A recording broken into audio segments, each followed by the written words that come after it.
the worst enemies. That's why my KGB instructors specifically made a point, never bother with leftists. Forget about these political prostitutes. Aim higher. This was my instruction. Try to get into large circulation, established conservative media. Rich, filthy rich movie makers, intellectuals, so-called academic circles. Cynical, egocentric people who can look into your eyes with angelic expression and tell you a lie. These are the most recruitable people, people who lack moral principles, who are either too greedy or too suffer from self-importance. They feel that they matter a lot. These are the people who KGB wanted very much to recruit. But to eliminate the others, to execute the others, don't they serve some purpose? Wouldn't they be the ones they rely on? They serve purpose only at the stage of destabilization of a nation. For example, your leftists in United States, all these professors and all these beautiful civil rights defenders, they are instrumental in the process of the subversion only to destabilize the nation. When their job is completed, they are not needed anymore. They know too much. Some of them, when they get disillusioned, when they see that Marxist-Leninists come to power, obviously they get offended. They think that they will come to power. That will never happen, of course. They will be lined up against the wall and shot. But they may turn into the most bitter enemies of Marxist-Leninists when they come to power. And that's what happened in Nicaragua. You remember most of these former Marxist-Leninists were either put to prison or one of them split, and now he's working against Sandinistas. It happened in Grenada when Maurice Bishop was already a Marxist. He was executed by a new Marxist who was more Marxist than this Marxist. Same happened in Afghanistan when first there was Taraki, he was killed by Amin, then Amin was killed by Babrak Karmal with the help of KGB.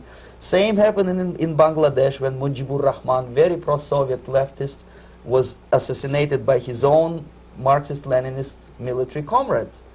It's the same pattern everywhere. The moment they serve their purpose, all the useful idiots are either be executed entirely, all the idealistically minded Marxists, or exiled or put in prisons, like in Cuba. Many former Marxists are in Cuba, in prison.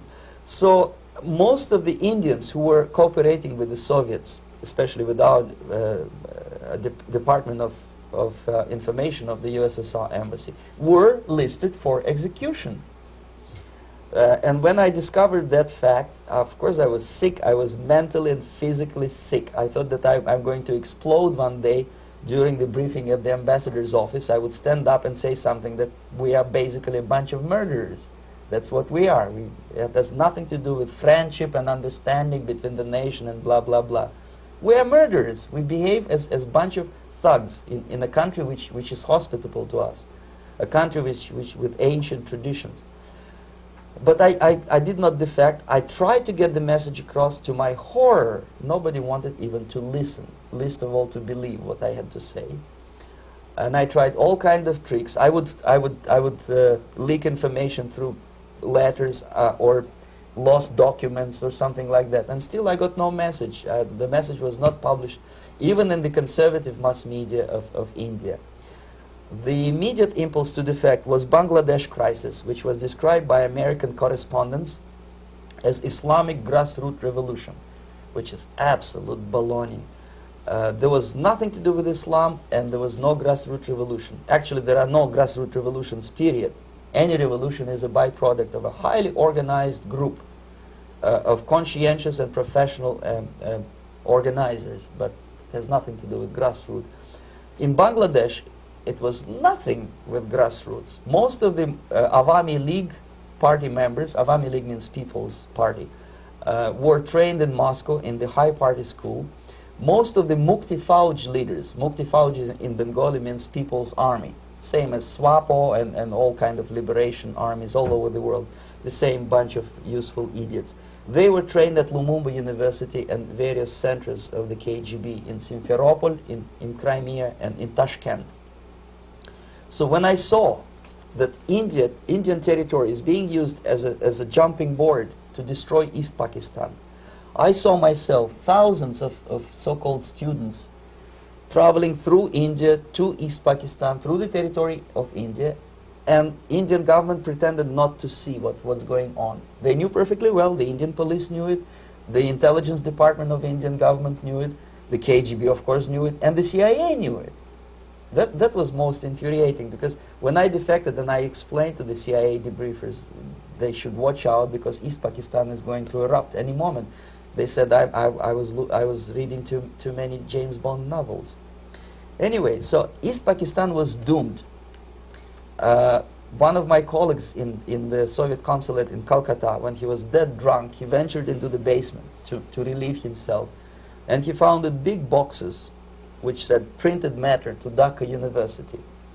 Dhaka is the capital of East Pakistan. And since he was drunk and curious, he opened one of the boxes and he discovered not printed matter. He discovered Kalashnikov guns and ammunition in there. Anyway, it's a long story. When I saw the preparations for the invasion into East Pakistan, obviously I wanted to defect immediately. The only thing I couldn't at that time make up my mind when and where and how. One of the reasons, of course, you see, I was in love with India. I mentioned that before.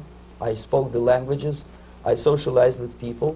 And I understood that I had to act fast unless I want this beautiful country to be permanently and irreparably damaged by our presence.